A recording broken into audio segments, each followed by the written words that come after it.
ओम साई राम जय साई राम। काली तो सुंदर अनुभूति शुणी आज पुणी गोटे अनुभूति कहवा। साई राम बोलो साई साम बोलो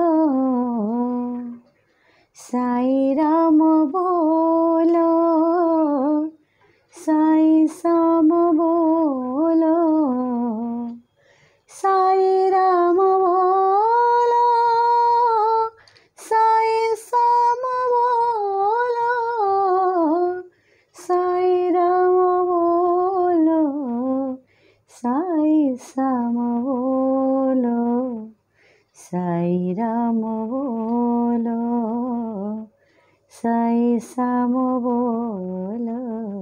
ओम साई राम। आज झील जन्म केते कष्ट आ शिरडी सेमती गोटे घटना घटी थिला। बाबा सबु बेले मु कही बेसी झील मान को भल पाती तांको दुख सही पारंतिनी। प्रतिटी क्षेत्र रे गोटे भाई ता भौणी के भल पाएनी। आ भौणीर एमिति समय पड़िला शाशु घर को जाइथिला। शाशु घरे स्वामी परित्यक्ता कि विधवा स्वामी गला परे से झीटी केते कलबल है। खाली आम भितर ना शिरडी भी जिनस होता। जिते बड़े स्वामी मरीगला परे से भाई कते के पलि आसी छुआटा को धरिकी। भाउज बहुत सुंदर भाउजटे, भारी सुंदर भाउजटे। कारण बाबांकर सानिध्य जी सेठी पाइछि। बेसी झील माने बाबांकर कथा बाबांकर काम बाबांकर चालीचलन बाबा को गुणुले पिछा करुले। एमती कि भी खाली बाबा जदि भिक्षा करने को टप टप साउंड शुभुला आसीगले से जापे साई पोथे आसिले भिक्षा कर एमती सजे हो थाली रे भिक्षा भी रखुले। तेणुक से दुखुनी झीटे हुए तो सी बाबांकर सानिध्य पाइला पर सी चेंज हो जाए।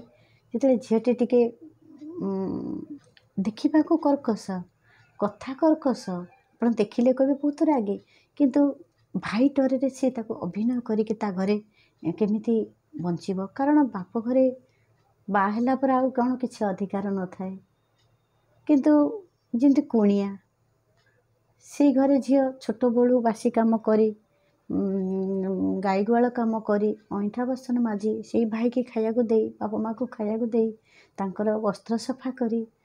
एमती भी जदि बापा माँ कौटिके जाऊले भाई कौटी जाऊला भौणी जगिकी बसुला आम घरे कहीं ना ताला पकई अंटारे चाबी मारी ड्रेस रे पकेट रे चाबी पुरेकी घर गाइड करके जगे। या है समस्त जीवन में घटी। आउ भाई भी जिते बड़े भौणीटे थाए हे मो भौणी पे मो चूड़ीटे नहीं जी मो भौणी पे ड्रेसटे नहीं जी। ये जो भल पाइबा प्रत्येक घरे न थाए जन जन घरे थाए भौणी पे जीवन छाड़ी जाए। विश्वास करेनि मो कथार कहूँ मोर तीन भाई रु जो भाई मते गोटे भाई मते मजूरी लगी पोषिचंती। बापा जेहेतु छोट बड़ू चलीगले तीन भाई भर दी भाई पोषिचंती किंतु बड़ भाई सब सर्वसाधारण किंतु मझिया टिके रागी आ सान जी दबा लोक सी चलीगला दुनिया रू। कारण जितेबले से चाकरी करूला जिते घर को 2 वर्ष 3 वर्ष थरे आसे मो भाई मो ऊपर बड़ 3 वर्ष सी कौन कर पैंट सार्ट भितर लुचेक मो 1000-2000 टंका पूरे थी। कारण भाउज मानक आगे देले क्या आगे देले किए काले हिंसा करेंगे कि से मत चुपकिन कहीदेव जिते सफा करने को पेंट नबू सार्ट नबू ता भितर पैसा अच्छी तू तो आखि बटौचु ना तोर राखी बाबद तू नहीं जीवु मोपाई सब आनी लांगा साबुन सेंट पाउडर सब आनी किंतु तार भितर काले कार ईर्षा हम बोली सी मते लुचेक दब पैसा। आज सी नहीं चलीगला माने बाघर 15 दिन थाए स्वीकार सरी मो भाईर चलीगला किंतु जी दबा लोक सी चलीगला। आ जी अच्छा सी ଭାଉଜ ମାନଙ୍କ ହାତକୁ ସେ ଅନେଇଲେ। ଭାଉଜ ମାନେ ଦେଲେ ସିଏ ଦେବେ, ନହେଲେ କହିବେନି ବି ଦିଅ ବୋଲି ଭଉଣୀ ଆସିଛନ୍ତି। ଯେଉଁ ଭାଇ ଥିଲା ତା କଥା ମୁଁ କହୁଛି, ଏବେ ବି 2 ଭାଇ ଅଛନ୍ତି, କିନ୍ତୁ ତାଙ୍କ ପାଟିରୁ କେବେ ଆମେ ଶୁଣୁନା। ଭାଉଜମାନେ ଦିଅନ୍ତି କ'ଣ ତାଙ୍କର ଭଲ ମନ୍ଦ, କିନ୍ତୁ ଭାଇଙ୍କ ପାଟିରୁ କେବେ ଶୁଣିନି। ଠିକ୍ ସେମିତି ସେ ଗୋଟେ ଭାଇ ଶିରିଡ଼ିରେ ବି ଥିଲେ। ଯେତେବେଳେ ସ୍ୱାମୀ ଚାଲିଗଲା, ପର ଘରେ ନିଜର ହେଇଯାଆନ୍ତି, କିନ୍ତୁ ନିଜ ଜନ୍ମ ମାଟିରେ ଝିଅ ପର ହେଇଯାଆନ୍ତି। ଯାହାକୁ ଆମେ ପରଘର ବୋଲି କହୁ, ପରପୁଅ ବୋଲି କହୁ, ସେ ଆମର ସବୁଠୁ ଆପଣାର। ସେ ଚାଲିଗଲା ପରେ କେମିତି ଆମକୁ ହତାଦାର କରନ୍ତି। ଭାଇ କତିରେ ରହିଲା ପରେ ସେ ଭଉଣୀ ବହୁତ କଷ୍ଟ ପାଇଲା। ଭାଇ ଆସୁଣୁ ଯାଉଣୁ ଟର୍ଚର କଲା। ଭାଉଜ ବହୁତ ଭଲ, କେତେ ସହିବ, ଲୁଚେଇକିରି କେତେ ଇଏ କରିବ। ଏମିତିକି ବି ନିଜର ଛୁଆକୁ ବି ଭଲ ପାଇଲାନି। ନିଜର ଛୁଆକୁ ଏତେ ମାନେ ଗୋଟେ ଲୋକ ଚିଡ଼ିଚିଡ଼ା ହେଇଯାଆନ୍ତି। ଭଲ ଲୋକ ବି ଯଦି ଖରାପ ଲୋକ ହାବୁଡ଼ରେ ଆପଣ ସାଙ୍ଗ ହେଉଛନ୍ତି, ଖରାପ ହେଇଯିବେ ନିଶ୍ଚିତ। ଆପଣଙ୍କ ଭିତରେ ଯେଉଁ ଭଲ ମିଞ୍ଜାସର ଲୋକ ଆପଣ ହେଇଥିବେ, ଯଦି ସବୁବେଳେ କୁଚକ୍ରୀଙ୍କ ପାଖରେ ସାଙ୍ଗ ହେବେ, ଆପଣଙ୍କୁ ସେ ଥ୍ରେଡ଼ରେ ପକାଇଦେବେ। କାରଣ କନେକ୍ଟ ଗୋଟେ ଏନର୍ଜି, ଏମିତି ନେଗେଟିଭ୍ ଏନର୍ଜି ଆପଣଙ୍କୁ ସେଇ ଟାଇପ୍ର କରିଦେବ। ଆପଣ ସବୁବେଳେ ଦୂରେଇକି ରହିବେ। କାରଣ ମୁଁ ଆପଣଙ୍କର ଶତ୍ରୁ ନୁହେଁ, ମୁଁ ଆପଣଙ୍କୁ ଠିକ୍ କଥା କହୁଛି। ଆପଣଙ୍କୁ ଭଲ କହିବେ, ଭାବୁଥିବେ ସେ ମୋ ପଟିଆ କହୁଛି, ସେ ଭାରି ଭଲ, କିନ୍ତୁ ସିଏ ନା, ତାର ସ୍ୱାର୍ଥ ଥିଲେ ସେ ପଟିଆ ହେଇକି କହିବ। ସ୍ୱାର୍ଥ ବିଗିଡ଼ିଗଲେ ଆପଣଙ୍କୁ ସେ ଓଲଟେଇକି କହିବ, ଦେଖେଇକି କହିବ, ଉଗେଇବ। ଏଇସବୁ ଜିନିଷ ପ୍ରାୟ ଘରେ ଘରେ ହେଉଛି, ଗାଁରେ ହେଉଛି। ଆଉ ସବୁ ଭାଇ ଖରାପ ନୁହନ୍ତି କି ସବୁ ଭଉଣୀ ଖରାପ ନୁହନ୍ତି। ମୁଁ ଷ୍ଟୋରିଟା ନେଲି କ'ଣ, ବାବାଙ୍କ ପାଖରେ ଯେଉଁ ଘଟଣା ଘଟିଛି, କିଏ ଖରାପ ମେସେଜ୍ ଦେଇପାରେ ଯେ ଖାଲି ଭାଇ ଖରାପ ଭଉଣୀ ଭାରି ଭଲ। ନା, ଶିରିଡ଼ିରେ ଯେଉଁ ଘଟଣା ଘଟିଥିଲା, ମୁଁ ତାହାରି ଅନୁଭୂତିରୁ, ବାବାଙ୍କ ସାମ୍ନାରେ ଯେଉଁ ଅନୁଭୂତି ସବୁ ଘଟିଥାଏ, ମୁଁ ସେ ଅନୁଭୂତିଟା କହିଥାଏ। ତାପରେ ଏମିତିକି ସେ ଭଉଣୀର ଭାଇ ଯେତେବେଳେ ଚିଡ଼ିଚିଡ଼ା ହେଇ ସବୁବେଳେ ଦୁଃଖ ଦେଲା, ବାସନ ମଜେଇଲା, କାମ କରେଇଲା, ଏମିତିକି ବି ତାଙ୍କର ମାନେ ସୁନ୍ଦରତାକୁ ବି ଭାଇ ସହିପାରିଲାନି, ମାନେ ଲଣ୍ଡା ବି କରିଦେଲା। ଓଢ଼ଣୀ ପକାଇ ଘରେ ରହିଲା, ଭଉଣୀ ଉନି ପକାଇ। ଚିନ୍ତା କରନ୍ତୁ, ଗୋଟେ ଭାଇ ତାର ଅହଙ୍କାରରେ ସେ କେତେ କଷ୍ଟ ଦେଇପାରେ, ବାଡ଼େଇ ପାରେ, ରକ୍ତାକ୍ତ କରିପାରେ। କିନ୍ତୁ ସେଇ ଛୋଟବେଳେ ସେଇ ଭଉଣୀ ମୋ ଭାଇ ଆସିଲାଣି ବୋଲି ଦୌଡ଼ି ଯାଇ ଭାତ ବାଢ଼ି ପକାଏ। ମୋ ଭାଇ ହାତରେ ରାକ୍ଷୀ ବାନ୍ଧି ବୋଲି ବାପା ମାଆଙ୍କ ପାଖରୁ ଗୋଡ଼ ଛାଟିକିରି ଝଗଡ଼ା କରିକିରି ପଇସା ଦିଅ, ମୁଁ ମୋ ଭାଇ ପାଇଁ ରାକ୍ଷୀ ଆଣିବି, ମୋ ଭାଇ ମୋତେ କ'ଣ ଦେବ, ମୁଁ ମୋ ଭାଇକି ମିଠା ଖୁଆଇବି। କିନ୍ତୁ ସେଇ ଭାଇ ପୁଣି ବାଡ଼େଇକି ରକ୍ତାକ୍ତ କରିଦିଏ। ଏସବୁ କାହିଁକି ହୁଏ? କିନ୍ତୁ ସେଇ କ୍ଷେତ୍ରରେ ଯେ ମାଆଠୁ ଛୁଆକୁ ବି ସେ ଭାଇ ଅଲଗା କରିଦେଲା। କେଉଁ ଶିକ୍ଷା ଦେଲା? ମାଆ ଠାରୁ ଦୂରେଇ ରଖିଲା। ସେ ପୁଅ ବି ବୁଝିଲାନି ମୋ ମାଆ କେତେ ଭଲ। ବାବା ସେଇଠୁ କ'ଣ କଲେ, ଗୋଟେ ଚାଲ କଲେ। ବାବାଙ୍କର ଚାଲ ମାନେ କ'ଣ? ବାବାଙ୍କର ସେଇଟା ମାନେ ଦୟା, କୃପା। ବାବା ସେତିକି ଭଲ, ସେତିକି ମହାନ ବାବା।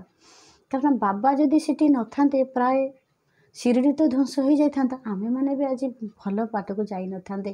କାରଣ ସେମିତି ସଦ୍ଗୁରୁ ସାନ୍ନିଧ୍ୟ ସମସ୍ତେ ପାଇନାହାନ୍ତି। ସଦ୍ଗୁରୁ ବହୁତ ମିଳିଛନ୍ତି, କିନ୍ତୁ ବାବା ନାହାନ୍ତି ଶରୀରରେ, ମାନେ ଦେହରେ ନଥାଇ ବାବା, କିନ୍ତୁ ତାଙ୍କର କହନ୍ତିନି, ମୋର ହାଡ଼ ବି କଥା କହିବ, ମୋର ସମାଧି ବି କଥା କହିବ। ସତରେ ତାଙ୍କର ଏତେ କୃପା, ଏତେ ଫୋକସ୍।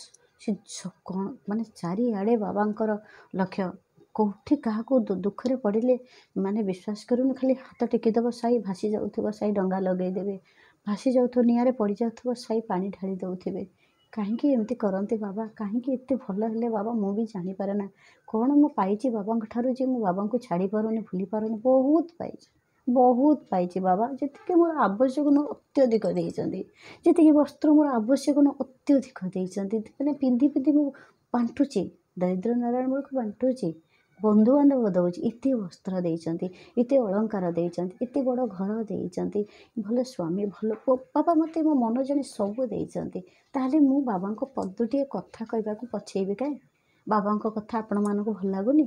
ନିଶ୍ଚିତ ଭଲ ଲାଗୁଛି ବୋଲି ମୋ ଭଉଣୀମାନେ ବହୁତ ମେସେଜ୍ କରନ୍ତି। ଡଲି ଜଣେ ଅଛନ୍ତି, ପ୍ରଭାସିନୀ ଅଛନ୍ତି, ସବିତା ଅଛନ୍ତି, ଆଉ ଏମିତି ଅଛନ୍ତି ଯେଉଁମାନେ ମୋତେ ସବୁଦିନ ମନେ ପକାନ୍ତି। ମୁଁ ତାଙ୍କ ନାଁଟା ଶୀଘ୍ର ମନେ ପକାଉଛି, ମନେ ପଡ଼ିଯାଉଛି। ତାଙ୍କ ମେସେଜ୍ ମୁଁ ପଢ଼େ, କମେଣ୍ଟ ବି ଦିଏ। ଆଉ ଭାଇମାନେ ବି ବେଳେବେଳେ ଦିଅନ୍ତି। କ'ଣ କରିବା, ସେମାନେ ତ ମଜୁରୀ ନ ଲାଗିଲେ ଆମକୁ ବଞ୍ଚେଇକି ରଖିବ ବାକି।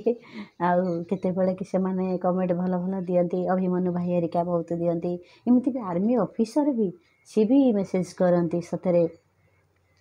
ଆଉ ମୋର ସ୍ପିରିଚୁଆଲ୍ ଲାଇନ୍ ଯେହେତୁ, ମୁଁ ଏଥିରେ ଆଉ ଟିକେ ଅଲଗା ଭିଡ଼ିଓ କରେନି, ଏସ୍ତାର ବି କରେ। କାରଣ ନିଜକୁ ଖୁସି ରଖିବା ପାଇଁ ହେଲେ ପର ଲୋକ କିଏ ତୁମକୁ ସାଥ ଦିଅନ୍ତୁ ନ ଦିଅନ୍ତୁ, ଆଉ ବାବାଙ୍କୁ ଡାକିକିରି ମୁଁ ସବୁ ଏମିତି କିଛି କାମ କରିନି, ମୋ ଜୀବନରେ ପାପ କରିନି, ଏମିତି କିଛି ଭୁଲ କରିନି। ବାବା ସବୁବେଳେ ମୋତେ ଭଲ ଲାଗନ୍ତି। ବାବାଙ୍କ କଥା ମନେ ପଡ଼ିଯାଏ କିଛି କରିବା ପୂର୍ବରୁ। ମୋ ଘର ଭିତରେ ସବୁବେଳେ ନୂଆ ବୋହିକି ରହେ। ଆଉ ମୋ ସ୍ୱାମୀକି ସମ୍ମାନ ଦେଇକି ମୁଁ ଘରେ ରହେ। ମୁଁ ତାଙ୍କ ଇଜ୍ଜତ ତଳେ ପକାଇନି, କାହା ସାଙ୍ଗରେ ଛିଡ଼ା ହେଇ ଗପେନି, କେଉଁଠି ବାହାରେ ବେଶୀ ମିଶେଇନି। ମୁଁ ସବୁବେଳେ ମୋ ବାବାଙ୍କ ବହି ପଢ଼େ, ବାବାଙ୍କୁ ପୂଜା କରେ, ମହାପ୍ରଭୁଙ୍କୁ ପୂଜା କରେ। ମୋ ପିଲାମାନଙ୍କୁ ଖୁସିରେ ମୁଁ ଖୁସି, ମୋ ପରିବାରରେ ମୁଁ ଖୁସି। ଆଉ ଯାହା ଯେତେ ଦିନ ଅଛି ଏମିତି ଚାଲିଯାଉ ଜୀବନ। ତାପରେ ବାବା କ'ଣ କରନ୍ତି, ଆଉ ତାଙ୍କ ପୁଅକୁ କେମିତି ମାନେ ସେ ମାଆ ଭଲ ପାଇବ, ମାଆ ଚିଚିଡ଼ା ହେଇଗଲାଣି, ବାବା କେମିତି ଦର୍ଶନ ଦିଅନ୍ତି, ବାବା କେମିତି ସୁଧାରନ୍ତି, ଏମିତି ତାଙ୍କ ପୁଅକୁ ପୁରା, ତାଙ୍କ ପୁଅ ବି ବିଗିଡ଼ି ଯାଇଥିଲା। ମାଆର ଯେଉଁ ଏଇ ଯେଉଁ ଭାଇ ହଇରାଣ କଲା ଭଉଣୀକି, ଭଉଣୀ ଆଉ ଚିଚିଡ଼ା ହେଇକି ପୁଅକୁ ହଇରାଣ କଲା, ଏମିତି ସେ ପରିବେଶଟା କେତେ ଦୂଷିତ ହେଇଯାଇଥାଏ। ଭାଉଜ ବହୁତ ଭଲ, ବହୁତ ଚେଷ୍ଟା କରନ୍ତି, ବହୁତ ଭାଇଙ୍କ ଠାରୁ ମାଡ଼ ବି ଖାଆନ୍ତି, ଧକ୍କାମୁକ୍କି ଖାଆନ୍ତି। ସିଏ ବି ନଣନ୍ଦ ପାଇଁ ସବୁ, ଆଜିକାଲି ନଣନ୍ଦ ପାଇଁ ଏତିକି ଭାଉଜ କିଏ କରୁନାହାନ୍ତି, ବିଶ୍ୱାସ କରିବେନି। କି ନଣନ୍ଦ ବି ସେମିତି ଗୋଟେ ଗୋଟେ ନଣନ୍ଦ ବି ଭାଉଜମାନଙ୍କୁ ରଖେଇ ଦେଉନାହାନ୍ତି, ଚଳେଇ ଦେଉନାହାନ୍ତି। ଭଲ ଭାଉଜ ବି ପଡ଼ୁଛି, କିନ୍ତୁ ସିଏ ନଣନ୍ଦ ଏତେ ଚିଡ଼ିଚିଡ଼ା ହେଇଯାଇଥିଲା, ଭାଇର କଷ୍ଟ ସହିପାରୁନଥିଲା। ଲାଷ୍ଟକୁ ବାବା ତାକୁ କୃପା କରିଥିଲେ, ତାଙ୍କ ପୁଅକୁ ପରିବର୍ତ୍ତନ କରିଥିଲେ ଗୁରୁ ମାଧ୍ୟମରେ। ମାନେ ପୁଅର ଯେଉଁ ଗୁରୁ ପାଠ ପଢ଼ଉଥିଲା ତାଙ୍କ ମାଧ୍ୟମରେ ସିଏ କେମିତି ପରିବର୍ତ୍ତନ ହେଇଗଲେ। ପ୍ରାୟ ଶିରିଡ଼ିରେ ଘରେ ଘରେ ଏମିତି ସବୁ ଦୁଃଖରେ ଥାନ୍ତି, ସୁଖ ପାଇଛନ୍ତି, ଦୁଷ୍ଟରୁ ଶିଷ୍ଟ ହେଇଛନ୍ତି। ଆଉ ସେଥିପାଇଁ ଶିରିଡ଼ି ଆଜି ମହାନ। ଆଜି ଆମେ ଏତେ ଦୂରରେ ଥାଇକି ବାବାଙ୍କ କତିକି ଆମେ ଯାଇ ପହଞ୍ଚୁଛୁ, ସେଇଟା ବଡ଼ ଭାଗ୍ୟର କଥା। ଆଉ ବାବା ଯଦି ସେତିକି କୃପା ନ କରିଥାନ୍ତେ, ଆମେ କ'ଣ ବାବାଙ୍କ ପାଖକୁ ଆମେ ଯାଇପାରିଥାନ୍ତେ? ସେମିତି ଗୁରୁ ଯଦି ଆମକୁ ଆଶୀର୍ବାଦ ନ କରିଥାନ୍ତେ, ବାବା ଯେତେବେଳେ ନ ଚାହିଁବେ ଆମେ ଯାଇପାରିବାନି।